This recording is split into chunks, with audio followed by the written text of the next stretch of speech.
Wow! Ito, click natin open. Oh, kita nyo mag-open siya. Amazing, guys!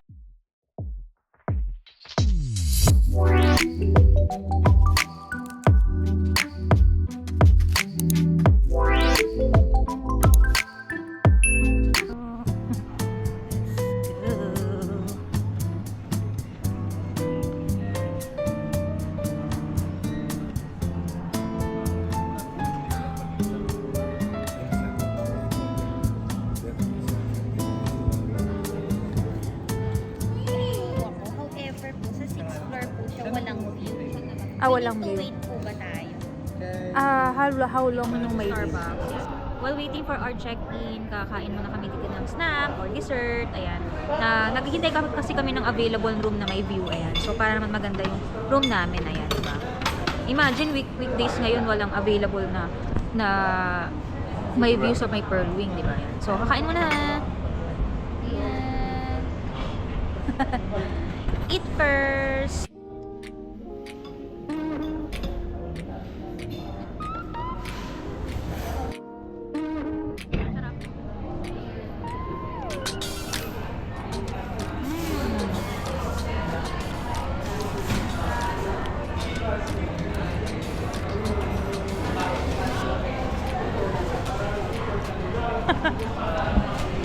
Hi! Some of the shop, Kate Spade, have Lacoste. Okay, we're going to Pearl Wing Lobby. And have a Michael Kors. Have Pandora as well. You see? Nice! Yeah.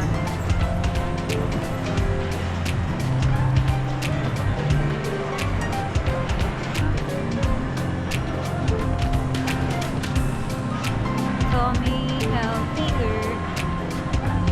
Still going to Pearl Wing Lobby.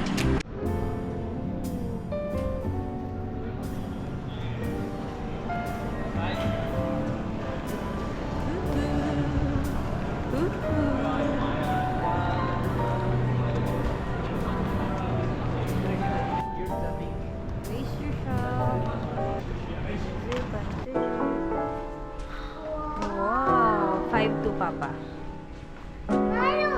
Yeah.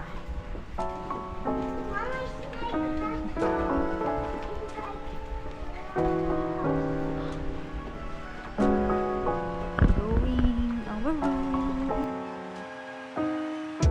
This is our room.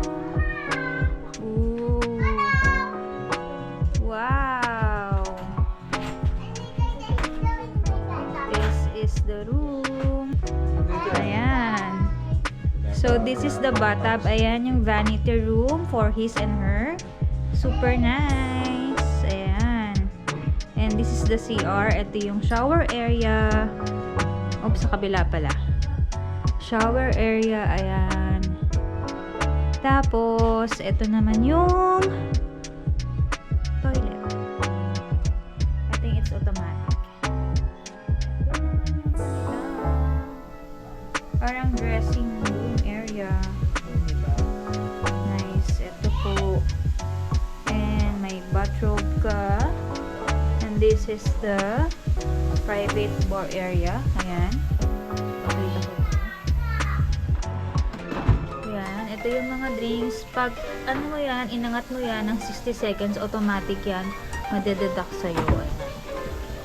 And this is the, wow, nice, diba? And then, ayan, have 4 free bottled water. And then, this one, cabinet. And syempre, ang ganda, ang tari ng lampshade. This is the pink room. It's super nice. Hi, guys. Ayan. Ang ganda niya. Guys, lahat ng kanilang mga ano dito, ang tawag dito yung mga lights, AC control, and curtains. Di ganito siya. Parang tablet ba tawag dito. Ayan. So, kung gusto mo ng lights sa chandelier, yun lang. Ano mo to? Click mo to. Ayun. Ayun. Tingnan nyo. I-click ko siya. Magkakaroon ng yun. Diba? Namamata ilaw. And then, i-ano naman natin yung sa curtains. So, sa curtains, kung gusto nating i-open yung drapes, ito, click natin open. Oh, kita nyo, mag-open siya. Amazing, guys. Amazing. Nag-open. Diba? And if you want to close it, you close. Okay, magpo-close siya. Diba may batang makulit doon? Nagpe-play na siya na sa bathtub. Yan. Tapos, yung mga ano nila dito, yung mga saksakan, ganyan lang siya, guys. So, I think parang medyo kitin, no? Yan lang. Tapos, guys, ayan, you can request an extra shower gel, shampoo, conditioner, and body milk, and soap. Since 4 packs kami, 2 adults and 2 kids, ayan, we request an extra for this, yan. Yung shower gel, yung madalas yung ginagamit for the bubbles. But, actually, nagdala kami ng bath bomb, ayan. So, ayun na lang gagamitin namin. Eto, ikikip na lang namin yan. So, ayun lang guys, share ko lang yun. Spice.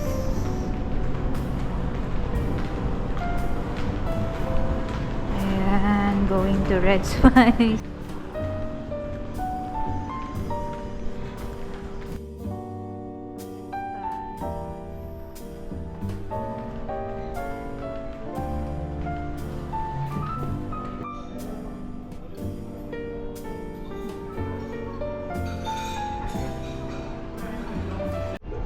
Let's eat. This is my order. Wonton soup. And then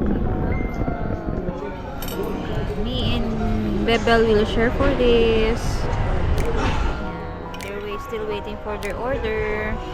You want haka? Okay.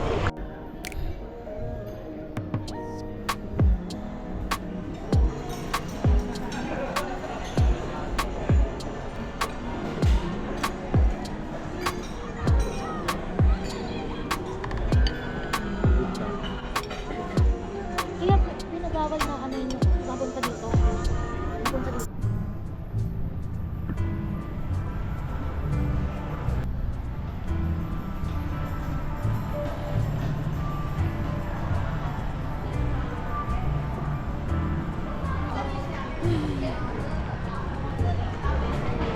See, so nice. So, hello, ayan. So, natapos ngayon ng araw. Ayan, nandito kami sa Okada, Manila. Ayan. So, ayan. So, ako ay mag-i-skincare muna saglit. Ginagamit kong makeup remover every time na ako ay kami ay nag-staycation or nagta-travel or out of town. Itong Lux Organics na micellar makeup remover, ayan siya. So, ito yung gamit-gamit ko.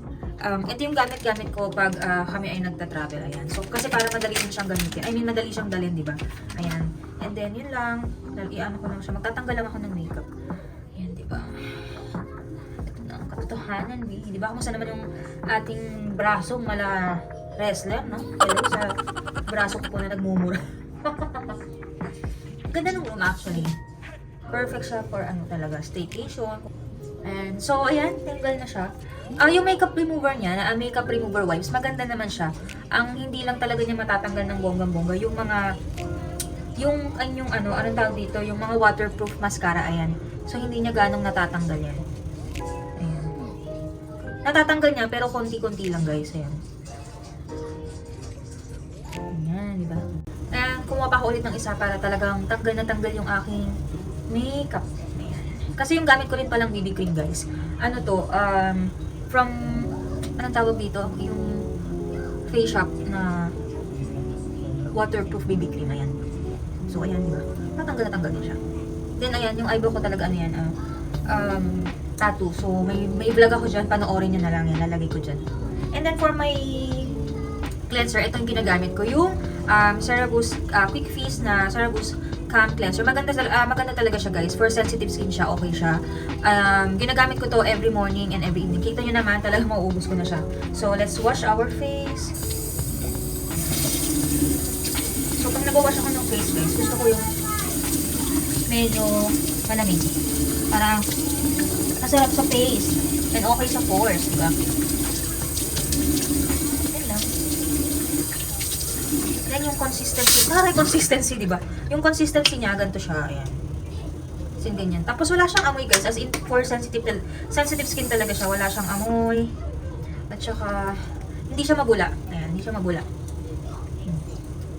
Pero ramdam ko naman na nalilinis na yung mukha ko. Ayan, so, tapos na. And then, kapag ako ay nagpupunas ng face, ito, gamit ko lang tissue. Ayan. Mas okay gumamit ng tissue kasi para malinis.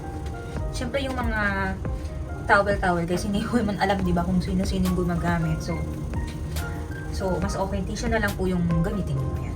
So, ayan, this is my bare face yan, guys.